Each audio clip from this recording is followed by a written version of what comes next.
La cérémonie se poursuit dans le bureau du ministre avec les membres du CNRD, les membres du gouvernement et le cabinet. Je vous remercie pour votre attention.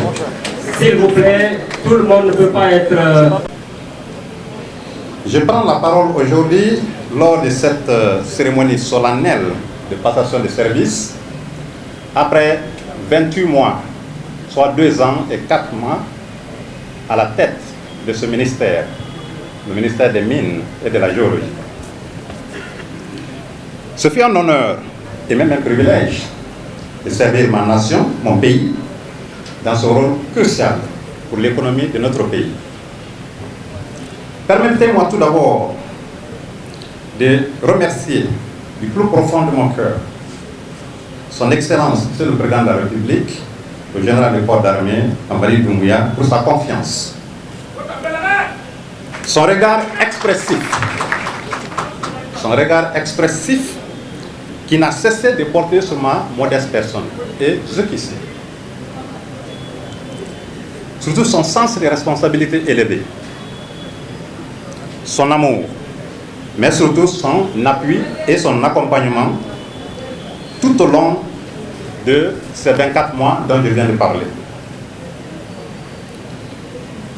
Durant ces 24 mois, nous avons opéré des réformes, certes difficiles, parfois même impopulaires, mais nécessaires pour notre nation.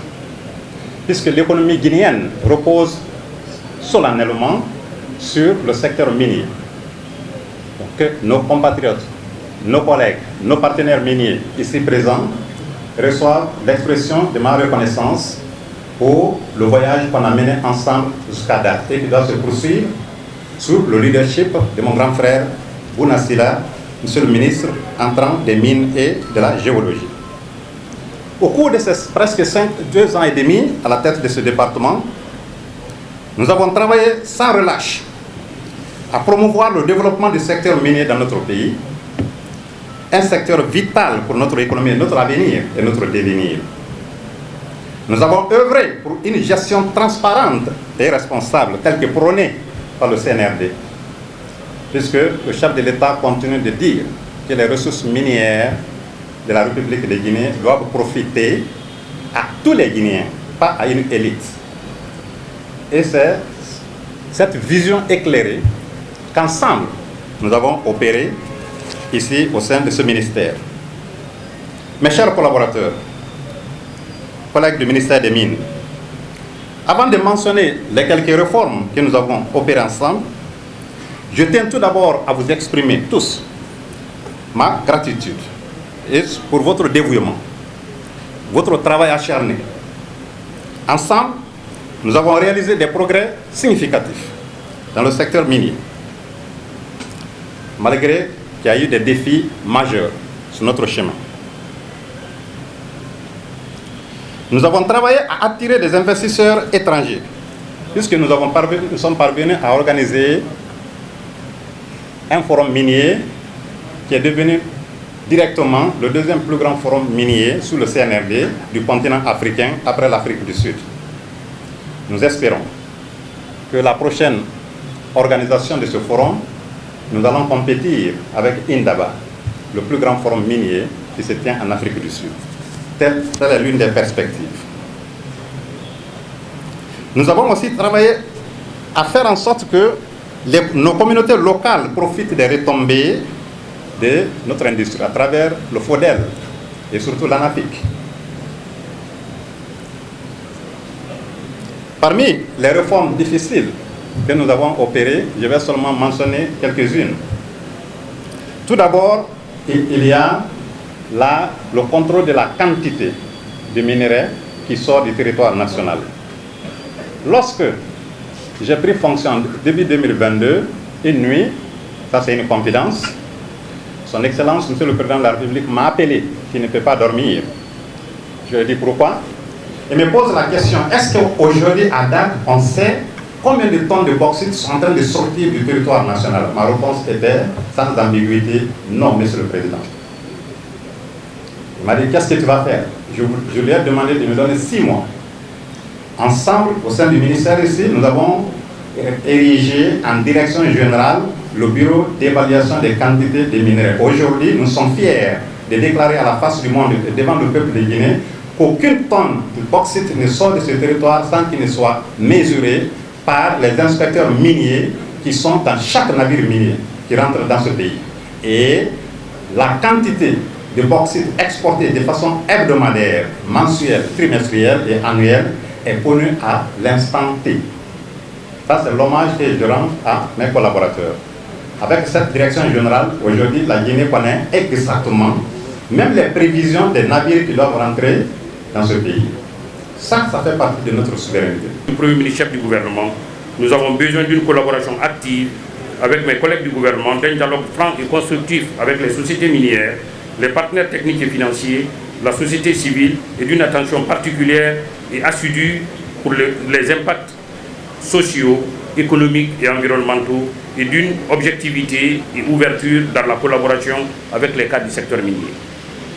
Vous comprendrez donc aisément la nécessité d'une action, d'une union sacrée, d'un engagement commun, d'une volonté inébranlable de chacun des acteurs pour atteindre notre objectif d'un développement harmonieux, accéléré et équitable du secteur.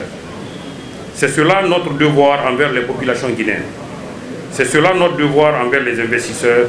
C'est cela notre devoir envers tous ceux qui contribuent au développement du secteur minier, tous ceux qui espèrent en tirer les bénéfices légitimes. Que Dieu bénisse la Guinée, ses filles et fils, en ce mois saint de Ramadan musulman et de carême chrétien. Je vous remercie. Nous travaillons assidûment avec les acteurs concernés du secteur minier et des autres investisseurs dans le domaine de l'énergie pour des solutions énergétiques optimales permettant une transformation rapide sur place de nos matières premières. 2. En relation avec les administrations fiscales et douanières, la collecte efficace des revenus miniers pour éviter les prix de transfert et autres optimisations fiscales qui minimisent les revenus de l'État issus du secteur. Pour ce faire, le département des mines apportera un appui conséquent aux services concernés des douanes et impôts, notamment en renforçant le contrôle et le suivi de l'activité minière et géologique et de l'exploitation minière. 3. La maximisation des externalités positives, notamment en matière de contenu local. En cet égard, il sera exigé de chaque société la mise en place d'un plan de contenu local avec des indicateurs précis, KPI, Key Performance Indicator d'évaluation. Ce qui permettra d'évaluer régulièrement les performances et d'établir un traitement juste des sociétés minières. Aussi, l'État, à travers notamment la bourse de la sous-traitance et de partenariat, accompagnera les entreprises guinéennes dans le cadre du renforcement de leurs capacités. 4. Le suivi rapproché pour le respect des normes environnementales et sociales et de gouvernance et des normes ITIE, Initiative pour la transparence dans les industries extractives. Jugé sur la base de l'impact substantiel de notre secteur sur la transformation positive de l'économie nationale, en ligne avec la vision du président de la République. La qualité de notre contribution sera déterminée par notre engagement sans faille, notre expertise professionnelle, notre pragmatisme, notre exemplarité et notre dévouement patriotique dans nos actions quotidiennes. Je suis fermement convaincu que si nous nous investissons pleinement, notre secteur deviendra un modèle inspirant bien au-delà de nos frontières habituelles. Je m'engage pleinement à réaliser cet objectif crucial pour le progrès de notre secteur dans l'intérêt supérieur de notre nation et de ses partenaires. Mesdames et messieurs, distingués invités, les défis qui se dressent devant nous sont nombreux et variés, incluant la diversification de la production minière, la promotion de la transformation locale de nos ressources, la mise en place et l'amélioration continue du laboratoire national, le développement des infrastructures nécessaires aux projets miniers et l'amélioration de la transparence et de la gouvernance minière. J'ai eu le privilège d'assister à l'entreprise de refondation engagée par le chef de l'État dans le cadre du projet Simandou. Je vais déployer toute mon énergie pour contribuer à faire avancer l'agenda des réformes et accélérer le développement responsable des projets miniers. Pour réussir cette mission, nous avons besoin d'entreprises minières responsables dans la réalisation diligente de leurs projets, dans le respect des règles en vigueur, avec une attitude aiguë en termes de responsabilité sociétale des entreprises, dans le respect des normes ISJ, en plus de leur objectif légitime de création de valeur pour leurs actionnaires. Un accent particulier sera mis pour le respect de la loi sur le contenu local, édictée suivant la vision du président de la République. Le contenu local vise 3 axes. Offrir des opportunités d'affaires pour les entreprises à capitaux guinéens ou créées par des Guinéens, offrir des opportunités d'emploi aux Guinéens et offrir de la formation et des transferts de compétences en faveur des Guinéens. La contribution efficace du secteur au développement socio-économique de la Guinée ne peut se faire sans une véritable promotion du contenu local. Au-delà de simples textes édictés, la promotion du contenu local doit être considérée comme un objectif commercial. La réduction des coûts des projets, la création d'emplois, la réduction de la pauvreté, la création d'un tissu économique dense et diversifié, la création d'une expertise exportable sont d'autant d'avantages bénéfiques de la promotion du contenu local pour les projets et pour la Guinée à court, moyen et long terme. Avec un engagement sur une base mutuellement bénéfique, la promotion du contenu local nous permettra de réaliser ces objectifs. L'approche à adopter par les sociétés minières doit être proactive et volontaire, en évitant de percevoir injustement l'action de l'État purement comme une simple politique de préférence nationale. C'est une question de responsabilité légale, morale et commerciale pour toutes les parties. Mesdames et messieurs, pour rendre le secteur plus résilient aux aléas de l'environnement économique mondial,